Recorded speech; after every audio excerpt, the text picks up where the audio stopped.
मी नम्रता वागळे. आपण पाहताय पुढारी न्यूज आणि आजचा विषय आहे तो सीमेपलीकडचा.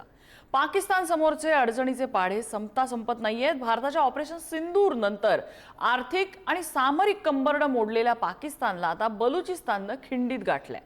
पाकिस्तानच्या स्वातंत्र्यापासून नाराज असलेल्या बलुचिस्ताननं आपण स्वतंत्र झाल्याची आज घोषणा केली आहे. बलोच नेते मीर यार यांनी बलुचिस्तान स्वतंत्र असल्याची घोषणा करताना आंतरराष्ट्रीय पातळीवरनं मदतीचं आवाहन केलंय. भारत आणि अमेरिकेने मदतीचा हात द्यावा, तसंच आंतरराष्ट्रीय शांती फौजा बलुचिस्तानात याव्या अशी मागणी ते करतायत. आधीच बलूच लिबरेशन आर्मीच्या हल्ल्यापुढे पाकिस्तान बेजार झालाय. त्यात आता अशी घोषणा आल्यानंतर त्यांची डोकेदुखी नक्कीच वाढणार आहे. पण या सगळ्यात भारताची भूमिका काय असेल आणि काय असावी? भारताने पाकिस्तान बलुचिस्तान वादामध्ये हात घालावा का? शांतता फौजेच्या माध्यमातून मैदानात राहून तटस्थ भूमिका भारताने घ्यावी का? चीनची गुंतवणूक असलेल्या बलुचिस्तानचा पाकपासून तुकडा पाडणं एवढं सोपं आहे का? असे सगळेच प्रश्न या निमित्ताने उपस्थित राहतात आणि त्याविषयीच आपल्याला आज चर्चा करायची आहे.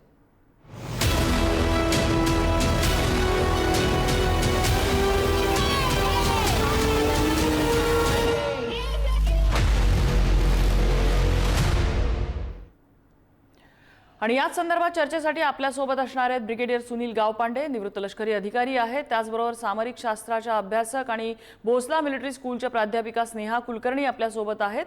तसंच संरक्षण विषयक अभ्यासक आणि परराष्ट्र संबंधांचे अभ्यासक प्राध्यापक अविनाश कोल्हे सर आपल्यासोबत आहेत. मी सुरुवातीला जाईन ब्रिगेडियर गावपांडे यांच्याकडे. गावपांडे सर, मिलिटरी पर्स्पेक्टिव्हने आता पाकिस्तान आणि बलुचिस्तान इश्यू हा कुठे आहे? म्हणजे खरंच जसं बलुचिस्तान दावा करतंय की आम्ही स्वतंत्र झालो, तसं शक्य आहे का बलुचिस्तानला या घडीला?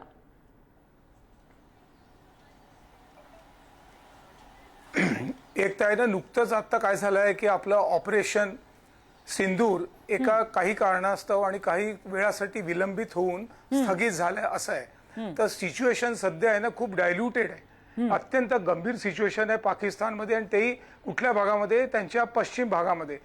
जेव्हा आपण पाकिस्तानावरती फक्त आपल्या उद्देशासाठी जे लक्ष होतं आपलं दहशतवाद्यांचं, त्यावेळेस आपण त्यांच्यावर हमले केले, तर पाकिस्तानला असं वाटत होतं की बाकीच्या उर्वरित पाकिस्तानमध्ये त्यांना सतत सपोर्ट असायला हवा.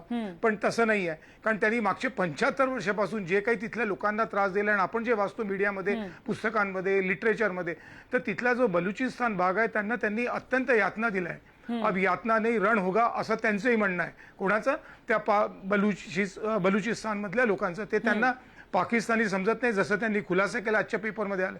तर ही जी परिस्थिती आहे, या परिस्थितीमध्ये सध्या आता सिच्युएशन इज व्हेरी टेन्स त्या भागामध्ये. त्याच्यामुळे त्यांनी स्वतंत्र घोषणा करावी की नाही करावी, किंवा त्यांनी सध्या तिथेच राहावं, आणि याच्यावरती अजूनही आपल्याला, कारण आपण आहे ना युद्ध स्थगित केलेलं आहे, अजूनही आपण कॉल ऑफ नाही केलं. तर अशा वेळेस ज्यावेळेस आपण स्वतःही एकाप्रमाणे फक्त पॉज दिलाय, तर त्यावेळेस भारतालाही आपली अजून भूमिका जी आहे की जे बलुचिस्तान जो आहे त्याला कुठल्या प्रकारे घ्यायचं, काहीतरी आपण त्यांना या क्षणाला पाठिंबा द्यायचा की नाही द्यायचा. कारण यावेळेस तेही स्वतंत्र नाही, कुठला पाठिंबा दिला तर भारतावर जे काही 2-3 देश आहे आजूबाजूचे, इन्क्लुडिंग चीन आणि बाकीचे, त्यांच्याकडून काय भूमिका राहील याच्यावरती आपलं तेवढंच लक्ष केंद्रित आहे जेवढं सध्या पाकिस्तान बरोबर आहे. त्याच्यामुळे खूप मोजकी पावलं आपलं नेतृत्व उचलेल असं मला वाटतं. आणि या क्षणाला जोपर्यंत सरकारची नीती पूर्णपणे जाहीर नाही होता, आपल्याला थोडंसं सांभाळून एक एक पावलं उचलायला लागेल. म्हणून आपल्याला आपलंही मत सध्यापुरती तात्पुरतं माझ्या मते तटस्थ राहावं लागेल. स्नेहा कुलकर्णी, भारताने आता या प्रश्नातून संपूर्णपणे हात काढून घेणं इतका उथळ विचार तर भारत नक्की करणार नाहीये, पण भारताने या प्रश्नामध्ये थेट हात आपले घालावे का? पाकिस्तान बलुचिस्तान हा प्रश्न भारताने आपल्या अंगावर घ्यावा का? कसं आहे, आपण आपल्या अंगावर घेण्याचा हा प्रश्न नाहीये. आपल्या पंतप्रधानांनी 15 ऑगस्टच्या वेळी लाल किल्ल्यावरनं ही घोषणाच केली होती की बलुचिस्तान मधले जे आपले म्हणजे भाऊ बहीण आहेत किंवा जे बांधव आहेत त्यांच्यासोबत आम्ही पूर्णपणे उभे आहोत. हे काही वर्षांपूर्वी आपल्या पंतप्रधानांनीच घोषणा केली होती. आणि आत्ताची जी ऑपरेशन सिंदूर नंतरची जी परिस्थिती निर्माण झालेली आहे त्याचा फायदा पूर्णपणे बलुचिस्तान लिबरेशन आर्मी घेत आहे. याचं मुख्य कारण म्हणजे बलुचिस्तान लिबरेशन आर्मीचं पण हे म्हणणं आहे की पाकिस्तान पाकिस्तानने जैश ए मोहम्मद असेल, लष्कर ए तय्यबा असेल किंवा ISIS सारखी जी आंतरराष्ट्रीय दहशतवादी संघटना आहे, या सगळ्यांना पाकिस्तानी आर्मीने आणि सरकारने पूर्णतः सहकार्य आणि समर्थन दिल्यामुळे दहशतवादाचा प्रश्न हा आंतरराष्ट्रीय झालेला आहे. आणि ज्याप्रमाणे भारत या दहशतवादाच्या हल्ल्यांमध्ये होरपळला आहे, तसंच बलुचिस्तानचे लोक देखील होरपळलेले आहेत. आणि ह्याच्यामध्ये पाकिस्तानला कुठेतरी दाबण्यामध्ये किंवा त्यांच्या ह्या सगळ्या कारवाया लपवण्यामध्ये चीनचाही हात आहे. आणि आपल्याला दिसून येत आहे की चायना पाकिस्तान इकॉनॉमिक कॉरिडॉर असेल किंवा त्या अंतर्गत 1100 किलोमीटरचा सागरी पट्टा बलुचिस्तानला लाभलेला आहे, ज्याच्यामध्ये ग्वादार बंदर आहे, ज्याचा पूर्ण सामरिक फायदा चीन उचलत आहे. आणि हे सगळं तयार होत असताना किंवा चायना पाकिस्तान इकॉनॉमिक कॉरिडॉर होत असताना किंवा ग्वादार बंदराचा वापर होत असताना अमेरिकन या ठिकाणी शांतता बाळगतात किंवा अमेरिका कुठेही याच्यामध्ये हस्तक्षेप करत नाही, जो जगातला स्वतःला सर्वात बलाढ्य देश समजतो. आणि चीन सुद्धा पाकिस्तानला कुठेतरी सहकार्य करतो. आणि हे सगळे देश आपापसात मिळून तिथल्या स्थानिक बलुचिस्तानच्या लोकांवरती होणारे मग ते आर्थिक अत्याचार असतील किंवा राजकीय अत्याचार असतील किंवा त्यांना गायब करणं असेल, 2011 पासून जवळपास 11,000 पेक्षा जास्त बलुचिस्तानी लोक गायब झालेले आहेत. त्यांना गायब करण्यात आलेलं आहे, त्यांची निर्घृण हत्या करण्यात आलेली आहे. एक प्रकारचा हा वंशहत्या किंवा जेनोसाइड ही करण्यात आलेली आहे. आणि हे अनेक प्रश्न जेव्हा बलुचिस्तानमध्ये निर्माण होतात, तेव्हा आपण कुठेतरी आंतरराष्ट्रीय पातळीवरती शत्रूचा शत्रू तो माझा मित्र ह्या दृष्टीने आपण ही गोष्ट अंगावर तर घेणार नाही, पण ती सोडूनही देणार नाही. आपल्यासाठी ही गोष्ट फायद्याची आहे की जर पाकिस्तानमध्ये नागरिक उठाव होत असेल किंवा अंतर्गत प्रश्न जर निर्माण होत असतील, तर भारताच्या दृष्टीने ते होणं खूप महत्वाचं आहे किंवा ते भारताच्या दृष्टीने फायद्याचंच आहे. कारण दोन्हीकडनं मग त्या अर्थाने पाकिस्तानची कोंडी होऊ शकते. त्याच्यामुळे भारत ह्या ठिकाणी ठामपणे बलुचिस्तानच्या लोकांसोबत उभा राहील हे आपल्याला दिसून येत आहे. प्राध्यापक कोल्हे, या सगळ्यामध्ये शांती फौजा, ह्या आंतरराष्ट्रीय शांती फौजा आहेत त्या बलुचिस्तानमध्ये येऊ द्या असं एक मीर यार यांनी म्हटलेलं आहे. शांतता फौजांचं किती तारेवरची कसरत असते आणि एखादं पाऊल चुकीचं पडलं तर काय त्याचा फटका बसू शकतो हे आपण श्रीलंकेत अनुभवलेलं आहे. जर समजा शांतता फौजा बलुचिस्तानात जाणार असतील तर भारताने इनिशिएट करावं का? भारताने कसं की एक आधी लक्षात घ्या की बलुचिस्तानचा समस्या भारताने निर्माण केलेली नाही. भारत आणि बलुचिस्तान याच्यामध्ये फार मोठं भौगोलिक अंतर आहे. बांगलादेशची समस्या भारताच्या सीमेला लगडून होती, तर तिथं आपण हस्तक्षेप करू शकलो, मदत करू शकलो. तशी मदत बलुचिस्तानमधल्या बंडखोरांना म्हणा, स्वातंत्र्य सैनिकांना म्हणा, तुम्ही तुमच्या विशेषण वापरू शकता. तशी आपण थेट मदत करू शकणार नाही. ती इराण करू शकेल, अफगाणिस्तान करू शकेल. कारण राजकारणामध्ये भूगोल हा फार महत्त्वाचा असतो. बरोबर. अफगाणिस्तान आणि इराण ह्या दोन आंतरराष्ट्रीय देशांना बलुचिस्तानची सीमारेषा भिडते, जशी आपली बांगलादेशची भिडत होती. आता मुद्दा असा की याचा भारताने काय फायदा घ्यावा, तर भारताची इंदिरा गांधी 83-84 सालची गोष्ट सांगतो तुम्हाला, तेव्हा पाकिस्तानमध्ये असंच मुवमेंट फॉर रिस्टोरेशन डेमोक्रेसी झालं होतं, MRD, movement for restoration of democracy. तेव्हा इंदिरा गांधींनी अशी घोषणा केली होती की देशाच्या शेजारी जर लोकशाही निर्माण होत असेल तर आम्ही त्याला पाठिंबा देऊ. तीच भूमिका आज भारत सरकार घेऊ शकतो. आता 2015 साली सुद्धा पंतप्रधान मोदीजींनी लाल किल्ल्याच्या भाषणात सांगितलं होतं की बलुचिस्तानमध्ये आमचे बांधव आहेत, आम्ही त्याकडे दुर्लक्ष करू शकत नाही. म्हणजे हे आता त्याला जवळ 10 वर्ष होत आहेत, 15 ते 25, 10 वर्ष निघून गेलेली आहेत. आणि आता तिथं भडका उडाला आहे. तो भडका आपण उडवलेला नाही, हे लक्षात घ्या. तिथल्या आता ज्या सुरू घडामोडीमध्ये आपला काही हात नाही. तिथल्या लोकांचे पाकिस्तान सरकारची भांडण 48 सालापासून आहे. तुम्ही जर त्याचा इतिहास बघितला तर दर 5-6 वर्षांनी तिथं बंड होत आहेत. आणि गेल्या 2003 पासून आजपर्यंत ती बंड धगधगत आहेत. आणि आता आधी कसं बलुचिस्तान पाकिस्तानपर्यंत ती समस्या मर्यादित होती, आता तिथे चीन आहे. चीन पाकिस्तान इकॉनॉमिक कॉरिडॉर हा जो पट्टा आहे याच्यातला सगळ्यात महत्त्वाचा मुद्दा म्हणजे ग्वादार बंदर, जे बलुचिस्तानमध्ये आहे. जी चीनने करोडो लाखो रुपये बनवून आंतरराष्ट्रीय दर्जाचं बंदर बनवलंय. आता याला आंतरराष्ट्रीय डायमेन्शन प्राप्त झालेलं आहे. त्याच्यात चीन हा मोठा हे आहे. चीनच्या ज्या अत्यंत जो अँबिशियस BRI प्रोजेक्ट आहे त्याच्यात CPSC जे चायना पाकिस्तान इकॉनॉमिक कॉरिडॉर हे काय म्हणतात त्याला अत्यंत केंद्रस्थानी आहे. तर याच्यात चीनची सुद्धा भूमिका आपल्याला त्याचा दखल घ्यावी लागेल. खरंय. सर, हा झाला याचा राजकीय पर्स्पेक्टिव्ह, पण शांतता फौजा या ठिकाणी जर पाठवायची वेळ आली तर भारताने त्या बाबतीत पाऊल उचलावं का, काय निर्णय घ्यावा, मिलिटरी पर्स्पेक्टिव्ह मला तुमच्याकडनं ऐकायला आवडेल. संयुक्त राष्ट्र संघांनी, भारताने नव्हे, आपण अगदी, श्रीलंकेत अगदी, शांतीसेना अगदी. पाठवली कारण तिथल्या सर सरकारने तुमचा आपल्याला मुद्दा लक्षात आमंत्रण आला. दिलं गावपांडे होतं. सर, मला तुमच्याकडनं मिलिटरी आता पर्स्पेक्टिव्ह ऐकायचं आहे बलुचिस्तानला याचा. हो याच्यामध्ये आता तिथे भारताने असं आहे, आता ज्यांनी सांगितलेलं आहे कोल्हे साहेबांनी, तो एक मुद्दा खूप महत्त्वाचा आहे. कारण जिथे आपली नॅचरल बाउंड्री नाही आहे, लँड बाउंड्री नाही आहे, अशा ठिकाणी कुठलंही ऑपरेशन घेताना खूप वेगळ्या दृष्टीने पाहावं लागतं आणि त्याचं प्लॅनिंग खूप वेगळ्या प्रकारचं असतं. आपण पाहून आलंय, हवेतून मारा करून आपल्याला तात्पुरतं काही घेऊ शकतो, पण कुणाला सपोर्ट द्यायचा आहे तर आपल्याला लांब आणि पट्ट्या सगट बाउंड्री असणं गरजेचं आहे. हा जो भाग आहे इथला, हा आपल्या हातापासून दूर आहे. त्याच्यामुळे अशा ठिकाणी जोपर्यंत युनायटेड नेशन सांगत नाही की तुमची स्वतःची फौज पाठवा किंवा काही कारणामुळे, अशा ठिकाणी मग भारत पाठवू शकतो. आणि ती व्यवस्था किंवा ती वेळ सध्या आलेली नाही आहे. पण न कळता आपण आपल्या फौजा तिथे पाठवणं, त्याला मेंटेन करणं मुश्किल होऊन जाईल. आणि असंही नाही सांगतात, कारण अफगाणिस्तान आहे, इराण आहे, आपल्याला खूप संबंध जपून त्यांच्याशी पुढे पुढे पावलं टाकायचे. आपल्याला सगळे जे फ्रंटेज आहे एकदम नाही उघडायचे भारताला. कुठलंही फ्रंटेज एकदम उघडू नये. आपण सध्या 2.5 फ्रंटावर लढतोय किंवा जवळजवळ 3 त्याप्रमाणे पाहिलं तर. पाकिस्तानचं वेगळं आहे, चीनचं वेगळं आहे, इकडे बांगलादेशचं आहे. अशा वेळीस आपल्याला खूप आपली जी सामरिक किंवा एक आपली जी मिलिटराईज किंवा जी लष्करी दृष्टी आहे ती आपल्याला खूप विचार करून करावं लागेल. त्यामुळे आपली जे मॅनपॉवर आहे, आपलं जे टोटल संख्याबळ आहे, आपलं जे इक्विपमेंट आहे आणि त्यांना तिथे कसं न्यायचं, तो एक मुख्य वेगळा भाग आहे. त्याच्यावर या क्षणी बोलणं वेगळं राहील. पण जोपर्यंत लँड आपल्याजवळ पूर्ण येत नाही तर अशा वेळेस मोठी पावलं, कारण तो कमी भाग नाही आहे, तिथे जवळजवळ 44 ते 45% बलुचिस्तानाचा भाग आहे. आणि अशा ठिकाणी फौजा पाठवणं म्हणजे एका छोट्या पॉकेटमध्ये किंवा एका छोट्या भागात नाही पाठवायचं आहे. त्याच्यासाठी लांब आणि वेगवेगळे गट्स तयार करावे लागतील. म्हणून ते सध्या होणं मला नाही वाटत की शक्य आहे ते. आणि त्याच्यासाठी आपल्याला पहिले आपला भाग पाहायचा आहे POKचा. आणि जोपर्यंत आपण इकडे कंट्रोल पूर्ण होत नाही, त्याच्यानंतर तिथलं काही होऊ शकतं, सरकारने काही धोरण बदललं तर मग त्यावेळेस ते विचार करू शकतो.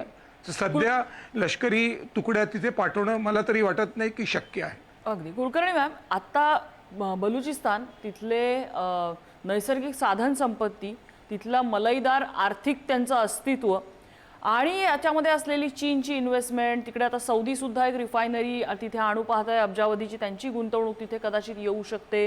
ग्वादर बंदर आहे, बाजूला आपलं इराणचं छाबार बंदर जे आपण विकसित करण्याचा प्रयत्न करतो, आपली इन्व्हेस्टमेंट तिथे. हा सगळा एकूण भूराजकीय त्याचं परिस्थिती आणि त्याच्यामधला इकॉनॉमिक अँगल बघता पाकिस्तानच्या दृष्टीने बलुचिस्तान महत्त्वाचं नक्कीच आहे. पण समजा भारताला त्यामध्ये जर कुठल्या ना कुठल्या पातळीवरती डायरेक्ट इनडायरेक्ट स्टेक हवा असेल तर सगळ्यात मोठं आव्हान पाकिस्तानपेक्षा चीनचं असेल.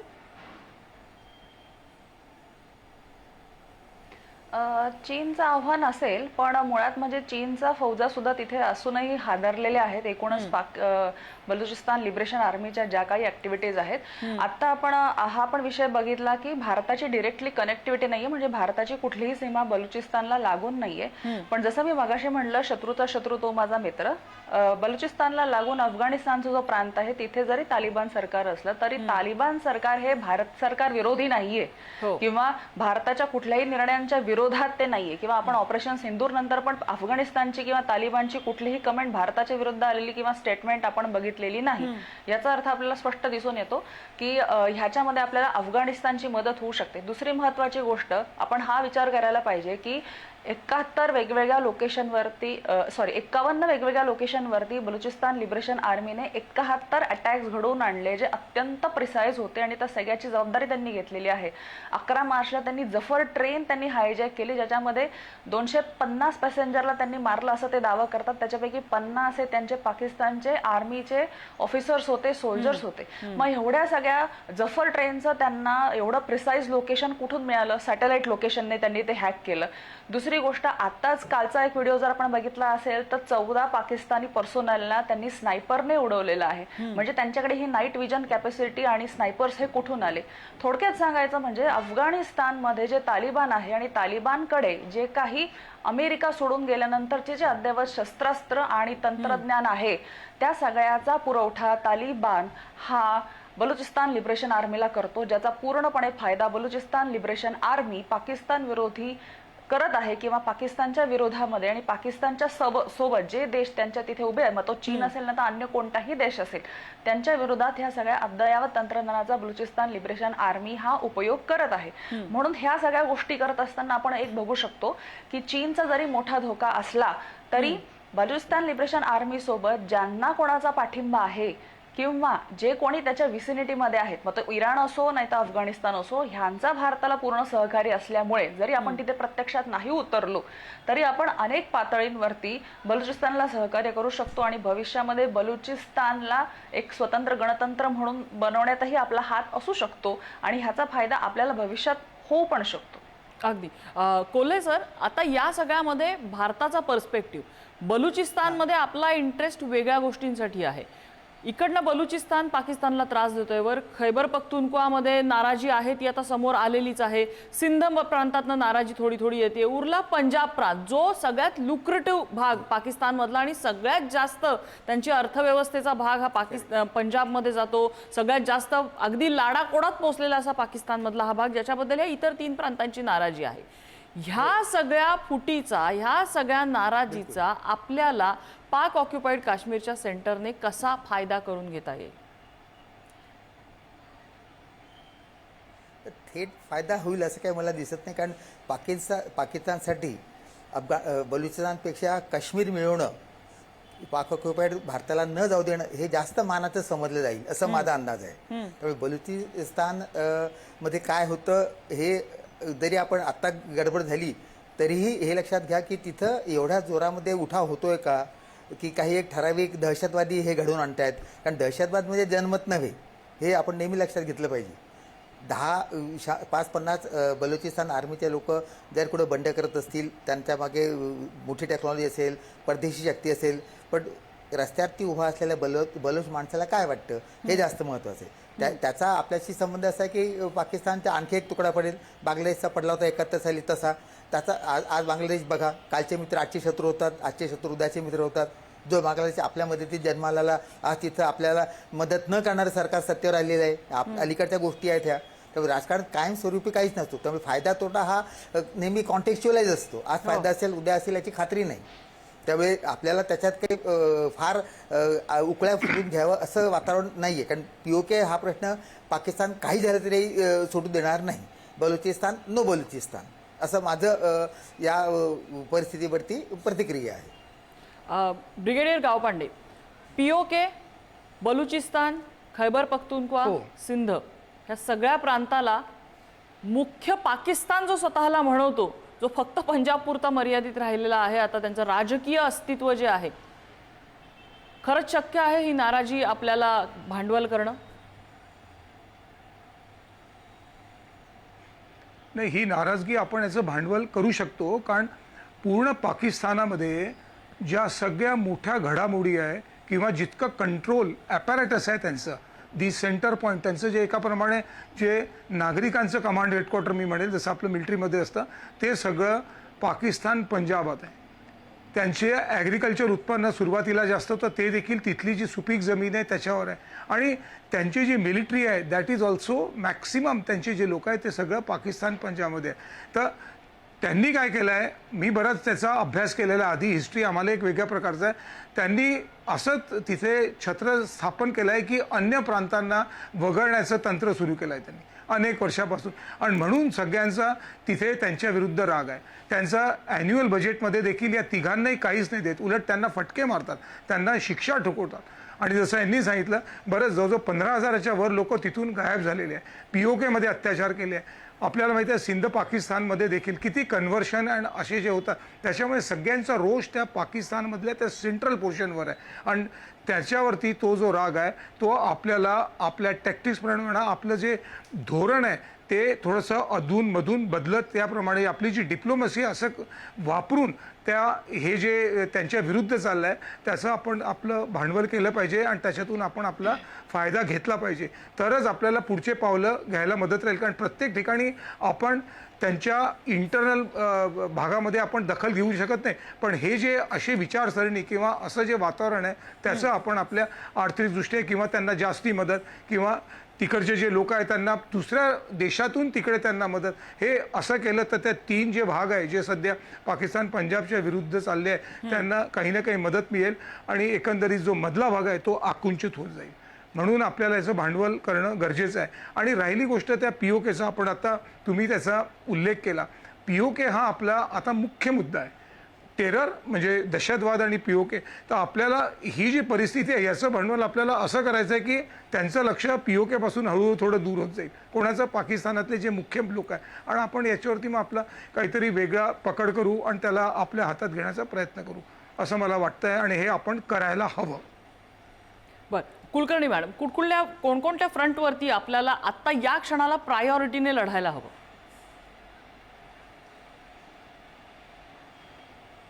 प्रायोरिटीमधले आपला हाच आहे की पाकिस्तान ऑक्युपाईड काश्मीरमध्ये जे टेररिस्टचे लॉन्चपॅड आहेत आणि 40पेक्षा वेगवेगळ्या दहशतवादी संघटनांचे तिथे हेडक्वार्टर्स आहेत, ज्याच्यातल्या बऱ्याचशा जैश ए मोहम्मद, ISIS आणि लष्कर ए तय्यबा यांच्या सब डिव्हिजन्स आहेत, ज्यांचा भारतामध्ये होणाऱ्या दहशतवादी घटनांमध्ये समावेश असतो. त्यांना एलिमिनेट करणं तर हा आहेच, पण मुख्यतः आपल्याला हा पण सॉफ्ट पॉवर डिप्लोमसी आपल्याला इथे वापरायची आहे की जेणेकरून सर्व पातळीवरती पाकिस्तानची कोंडी होईल आणि जगामध्ये आर्थिक स्तर असेल, मनोवैज्ञानिक स्तर असेल आणि वेगवेगळं राजकीय स्तर असेल, ह्या प्रत्येक स्तरावरती आपण पाकिस्तानची कोंडी कशी करू शकतो ह्याचा आपल्याला प्रयत्न केला पाहिजे. जसं आपण काही दिवसांपासून बघतोय की पाकिस्तान प्रणीत जे काही ट्विटर हँडल्स आहेत किंवा इंस्टाग्राम पेज आहेत, काही यूट्यूबवरचे चॅनल्स आहेत, ते सगळे भारत सरकारने बंद केलेले आहेत. का? कारण माहिती आहे की ह्याचा सोशल मीडियावरती प्रचंड मोठा इम्पॅक्ट होतो एका देशाची इमेज बनवण्यामध्ये आणि एखाद्या देशाची इमेज खराब करण्यामध्ये. सो ह्याचा अर्थ जर आपण आपला प्रोपोगंडा न करता आपण दुसऱ्या देशाचा होणारा प्रोपोगंडा कुठे थांबवू शकतो, किंवा आपण जर प्रोपोगंडा करण्यात कमी पडत असू तर आपण दुसऱ्या देशाला ह्या वेगवेगळ्या स्तरांवरती कसं नमवू शकतो ह्याचा पुरेपूर प्रयत्न आपण करतोच आहे. पहलगामच्या हल्ल्यानंतर आपण लगेच ऑपरेशन टिक्का पण केलं होतं, आपण ऑपरेशन आक्रमण पण केलं होतं, काल आपण ऑपरेशन किलर पण झालेलं आहे आणि ऑपरेशन सिंदूर तर आता नेक्स्ट फेजमध्ये येतच आहे. सो सांगायचा मुद्दा म्हणजे हे तर मिलिटरी ऍक्शन झाले, पण मिलिटरी ऍक्शन व्यतिरिक्त सॉफ्ट पॉवर डिप्लोमसी ही खूप महत्त्वाची मानली जाते आजच्या काळामध्ये, जिथे तुम्ही प्रत्यक्ष युद्ध न करता आपल्या शत्रू असणाऱ्या देशाचं किती प्रकारे खच्चीकरण करू शकता. आणि ह्याच्यामधला एक मुद्दा हा पण आहे की बलुचिस्तानमध्ये जे नागरी युद्ध सध्या उठलेलं आहे की त्या देशामध्ये अंतर्गत परिस्थिती तणावपूर्ण कशी राहील जेणेकरून तो सीमेवरती पण लक्ष देऊ शकणार नाही आणि अंतर्गत परिस्थितीमध्ये लक्ष घालणं त्याला भाग पडेल. ह्या सगळ्या गोष्टींचा पुरेपूर फायदा आपण घेत आहोत आणि या वेगवेगळ्या फ्रंटवरती भारत काम करतोय. अगदी शेवटचं मिनिट आहे माझ्याकडे. कोल्हे सर, बलुचिस्तानमधल्या जो काही आता नागरी युद्ध त्यांच्याकडे सुरू आहे त्याला हवा दिली तर POK साठी आपल्याला फायद्याचं असेल, की पाकिस्तान ऑक्युपाईड काश्मीरमध्ये जो काही प्रश्न आहे तिथे भारताने आक्रमक व्हावं जेणेकरून बलुचिस्तानमधली नागरी मुवमेंट ही त्याच्यावरचं पाकिस्तानचं लक्ष डायव्हर्ट होऊ शकतं? कुठला पर्याय भारताला या क्षणी बेटर पडू शकतो किंवा यातला कुठलाही नाही? डिप्लोमॅटिक आणि आर्मी आंतरराष्ट्रीय पातळीवरती पाकिस्तानची कोणती करत नेणं, संयुक्त राष्ट्रसंघामध्ये पाकिस्तानला उघड पाडणं आणि ऑपरेशन सिंदूर सारखा जो आक्रमक पवित्रा घेतलाय तो चालू ठेवणं, याच्यातून पाकिस्तान खिंडीत पकडल्यासारखा होईल. खूप खूप धन्यवाद ब्रिगेडियर गावपांडे आणि प्राध्यापक कोल्हे आणि स्नेहा मॅडम या सगळ्यांनी इतकं सखोल विश्लेषण केलेलं आहे. एक नक्की आहे की पाकिस्तान या सगळ्या प्रश्नांमध्ये जेव्हा भारतासमोर गुडघ्यावर आला त्यावेळेला पाकिस्तानचं जे तुकड्या तुकड्यामध्ये स्वतः पाकिस्तानने जे वर्गीकरण करून ठेवलंय आपल्याच देशाचं, तिथून आता आवाज उठायला सुरुवात झालेली आहे. त्यामुळे हे युद्ध पाकिस्तानला भोवणार का हे आता आगामी काळात आपल्याला समजेलच. सगळ्या मान्यवरांनी वेळेला सगळ्यांचे आभार. आजचा धुळा इथेच थांबलेला आहे.